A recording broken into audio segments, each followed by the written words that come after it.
أعوذ بالله السميع العليم من الشيطان الرجيم من همزه ونفخه ونفسه. بسم الله الرحمن الرحيم. ربي يسر ولا تعسر وتمم بالخير. ربي زدني علما. وما منعهم أن تقبل منهم نفقاتهم إلا أنهم كفروا بالله وبرسوله ولا يأتون الصلاة إلا وهم كسالى ولا ينفقون إلا وهم كارهون. فلا تعجبك أموالهم ولا أولادهم إنما يريد الله ليعذبهم بها في الحياة الدنيا وتزهق أنفسهم وهم كافرون. دو آیات مبارکہ ہیں 54-55 55 and 54 and 55. سورہ توبہ ہے 10واں سپارہ ہے. اور وہ جو خرچ کرتے ہیں اس کا قبول ہونا بند نہیں ہوا مگر اسی لیے کہ وہ اللہ اور رسول سے منکر ہوئے اور نماز کو نہیں آتے مگر کس طرح آتے ہیں؟ جی ہارے، سستی کے ساتھ، کسالہ کاہلی سستی کے ساتھ نماز کے لیے حاضری دیتے ہیں اور خرچ نہیں کرتے مگر ناگواری سے. تو تمہیں ان کے مال اور ان کی اولاد کا تعجب نہ ہو، تعجب نہ آئے. اللہ یہی چاہتے ہیں کہ دنیا کی زندگی میں ان چیزوں سے ان پر وبال ڈالیں اور اگر کفر ہی پر ان کا دم نکل جائے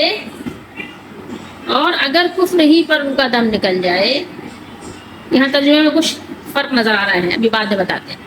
اور اللہ کی قسمیں کھاتے ہیں. اچھا یہ آگے ہم یہاں جو اگر آ رہا ہے یہ اگر پرنٹنگ کی غلطی ہے، یہاں اگر کا کام نہیں ہے، ٹھیک ہے. یعنی یہ دنیا میں مال اور اولاد اور دنیا کی نعمتوں سے ان پر یہ وبال آ جائے اور اسی میں مست ہو کر وہ زندگی گزار ڈالیں اور اسی حال میں وہ مر جائیں. تو یہ یہاں بیان ہو رہا ہے کہ ان پر وبال ڈالیں اور کفر ہی پر ان کا دم نکل جائے. تو یہ اگر کی وجہ سے تھوڑا ترجمہ آپ کو صحیح نہیں لگ رہا ہے، اگر کو آپ نکال دیں. اس آیت مبارکہ میں آیت نمبر 54 میں اللہ تعالیٰ نے ان کے صدقات قبول نہ ہونے کے 3 اسباب، 3 وجہیں بیان فرمائی ہیں. یہ ہم آپ کو بعد میں بتائیں گے. ان آیات مبارکہ میں آپ غور کریں تو آپ کو پتہ چلے گا کہ ابھی منافقین کا ہی تذکرہ چل رہا ہے اور کافی پیچھے سے بھی چل رہا ہے. اور یہ آپ کو معلوم ہے نا کہ جب آپ جس کی صحبت میں رہتے ہیں تو کبھی کبھی ظاہر ہے ان کے اثرات دوسرے لوگوں پہ بھی پڑ جاتے ہیں. پیچھے سے جائیں آپ دیکھیں آیت نمبر 38 میں ہم نے پڑھا تھا 38 میں کہ اے ایمان والو تم کو کیا ہوا کہ جب تم سے کہا جاتا ہے کہ نکلو اللہ کی راہ میں نکلو تو تم یعنی بالکل ڈھیلے پڑ جاتے ہو، گر جاتے ہو، زمین سے لگ جاتے ہو. تو تم کو کیا ہو گیا؟ کیا تم یعنی اس بات پر خوش ہو گئے کہ جو تم کو دنیا کی زندگی ملی ہے، دنیا کی زندگی پر تم یعنی خوش ہو گئے ہو آخرت کو چھوڑ کر؟ ٹھیک ہے، تم دنیا پہ راضی ہو گئے ہو. سو کچھ نہیں، بس یہ دنیا کا نفع اٹھانا آخرت کے مقابلے میں مگر بہت ہی قلیل ہے، بہت ہی تھوڑا ہے. ٹھیک ہے. تو ابھی اگر آپ غور کریں تو یہ پیچھے ہی سے ان کی بات ابھی ایک ربط قائم ہے اور چلی آ رہی ہے. اب یہاں پر اللہ تعالیٰ کا پر جلال خطاب ہے منافقین سے. ٹھیک ہے، منافقین کی ایک تو راز کھولے جا رہے ہیں، پردہ اٹھایا جا رہا ہے اور ان کو بے نقاب کیا جا رہا ہے اور ان کی حرکات اتنی یعنی کہنا چاہیے کہ ناپسندیدہ ہیں کہ اللہ تعالیٰ ان سے ناراض ہو گئے ہیں. آپ دیکھیں آیات خود یعنی بیان کر رہی ہیں کہ اللہ تعالیٰ ناراض ہے منافقین سے، شدید ناراض ہونا. جیسے دنیا کی محبت اور آخرت سے غفلت تمام جرائم کی بنیاد ہے، یہ ہمیشہ یاد رکھنا چاہیے. اب اگرچہ اس کا تعلق ایک خاص واقعے سے ہے لیکن اگر غور کیا جائے تو ثابت ہوگا کہ دین کے معاملے میں ہر کوتاہی، سستی اور غفلت اور تمام طرح کے جرائم اور گناہوں کا اصلی سبب یہی دنیا کی محبت اور آخرت سے غفلت ہے. اسی لیے آپ کو پتہ ہے کہ بیان کیا گیا کہ حب الدنیا رأس کل خطیۃ، یعنی دنیا کی محبت ہر خطا گناہ کی بنیاد ہے.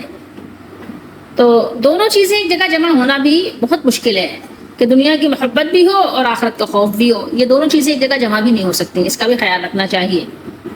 دنیا سے بے رغبت ہونے کے لیے اور آخرت میں اپنی رغبت کو بڑھانے کے لیے کیا کرنا چاہیے؟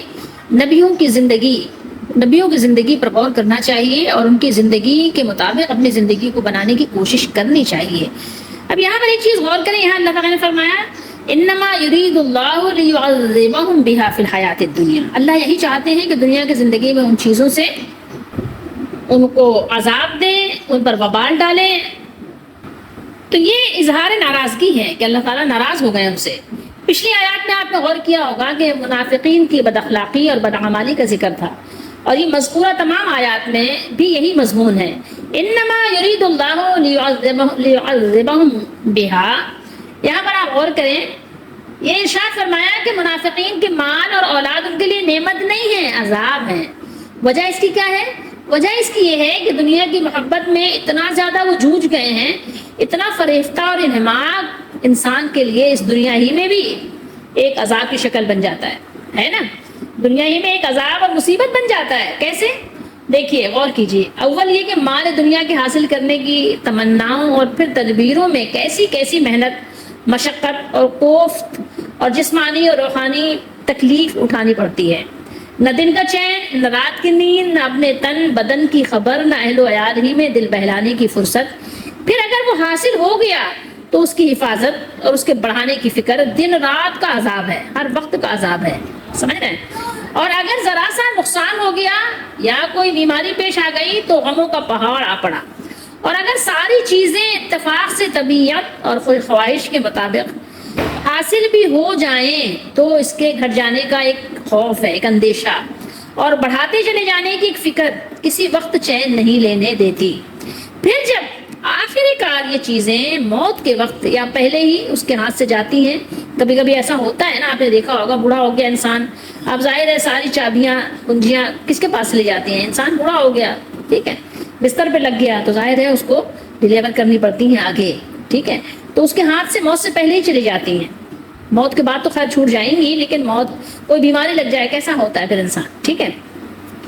تو اس پر حسرت کا آپ اندازہ نہیں لگا سکتے، حسرت و یاس مسلط ہو جاتی ہے۔ یہ سب کیا ہے؟ عذاب کی ایک شکل ہے، ٹھیک ہے۔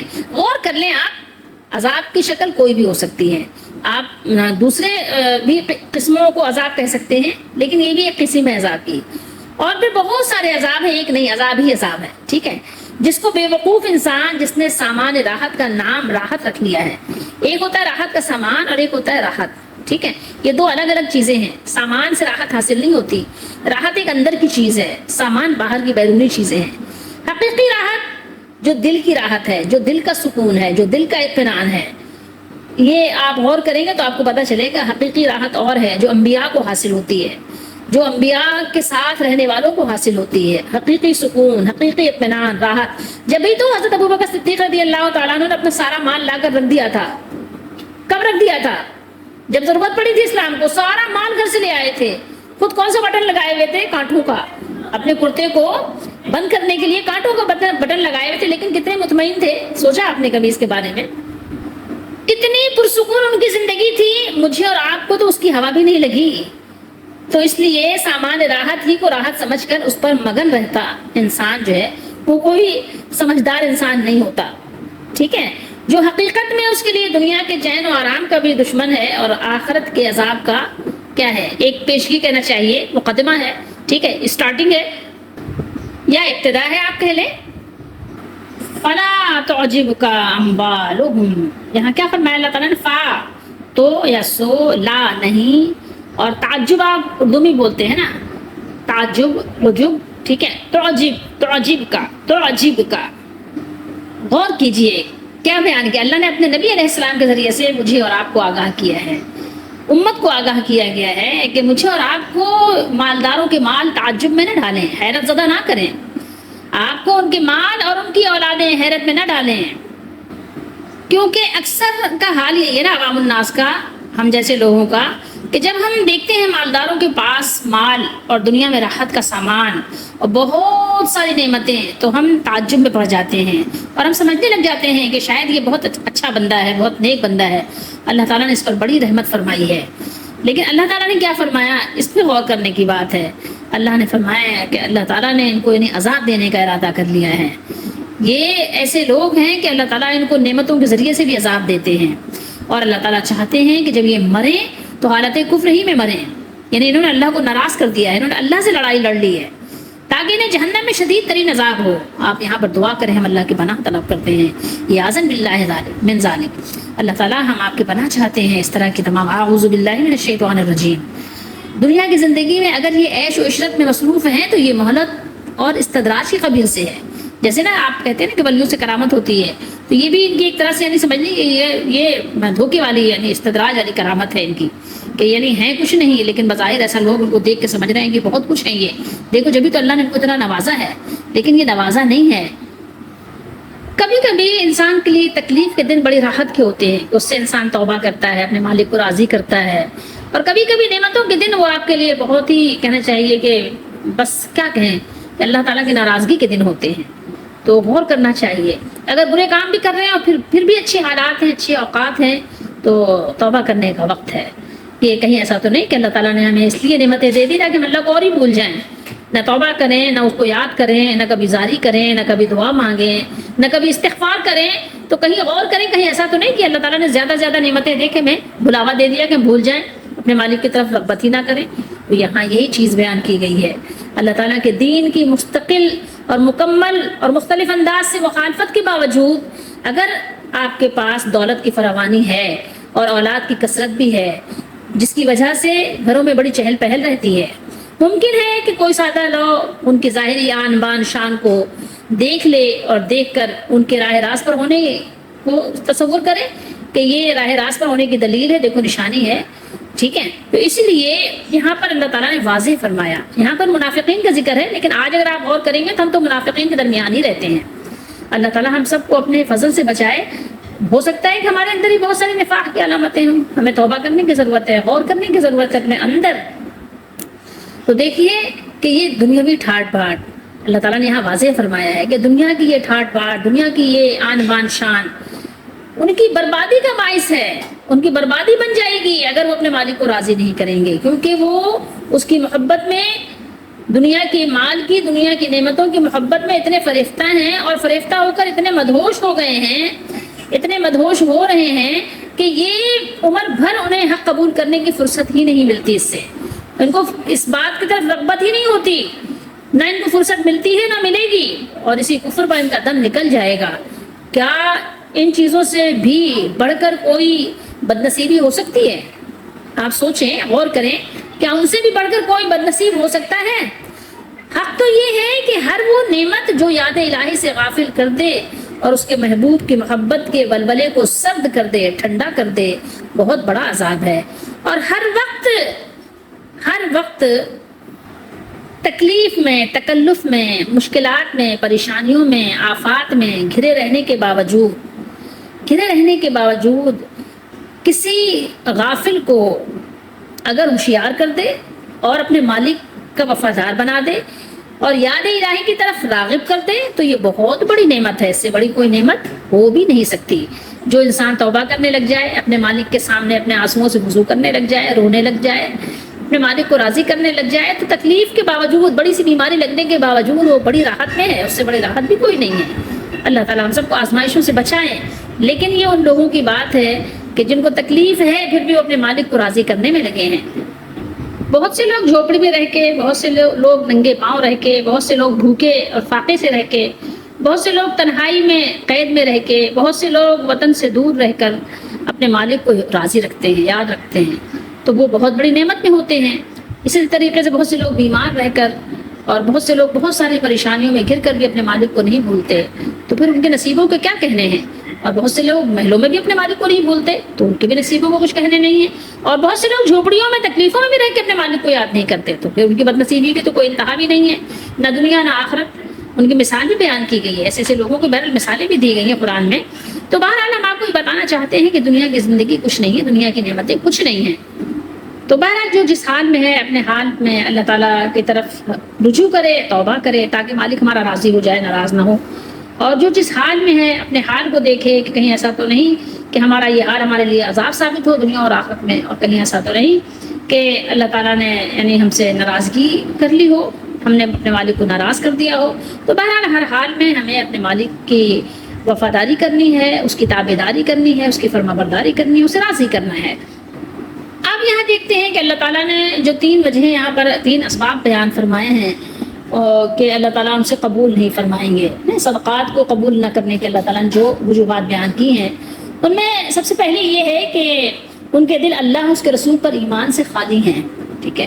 نمبر ایک کیا ہے؟ ان کے دلوں میں اللہ اس کے رسول پر ایمان نہیں ہے، تو ایک تو یہ وجہ ہو گئی۔ تو ایسے لوگوں کے اعمال اللہ کی بارگاہ میں قبول بھی نہیں ہیں. جن کا ایمان نہیں ہے، جن کے دل ایمان سے خالی ہیں، ان کے نیک اعمال بھی بس دنیا میں ان کو نفع دے سکتے ہیں، لیکن آخرت میں ان کے لیے کسی بھی اجر کا باعث نہیں ہو سکتے، اللہ کو راضی نہیں کرا سکتے. ایمان اصل میں بنیاد ہے، اگر آپ بنیاد نہیں ہے تو عمارت تعمیر نہیں ہو سکتی. تو یہ آپ سمجھ لیں کہ اگر دل ایمان سے خالی ہے، اور بلکہ یہی نہیں، وہ منکر بھی ہیں، یہ بھی ساتھ ساتھ ہے کہ دل بھی ایمان سے خالی ہے اور اللہ رسول کے منکر بھی ہیں، اور ان کا کفر ان کی باتوں سے ظاہر بھی ہوتا رہتا ہے. اور دوسری بات یہ بیان کی اللہ تعالیٰ نے کہ ایمان کی جو بدنی شہادت ہے، جو دن بھر میں 5 مرتبہ ہے، 5 مرتبہ ہے نا نماز پڑھنا، کتنی مرتبہ ہے؟ 5 مرتبہ نماز پڑھنا ہے. دیگر عبادتیں دیکھیں کبھی کبھی ہے نا، جیسے حج ہے، سال میں 1 مرتبہ آتا ہے، لیکن ہر ایک پہ زندگی میں 1 ہی مرتبہ حج فرض ہے، اس کے علاوہ تو نہیں ہے نا، پھر نفل ہے، آپ کی مرضی ہے. روزہ ہے، سال میں 1 مرتبہ، 1 مہینے کا روزہ آتا ہے بس.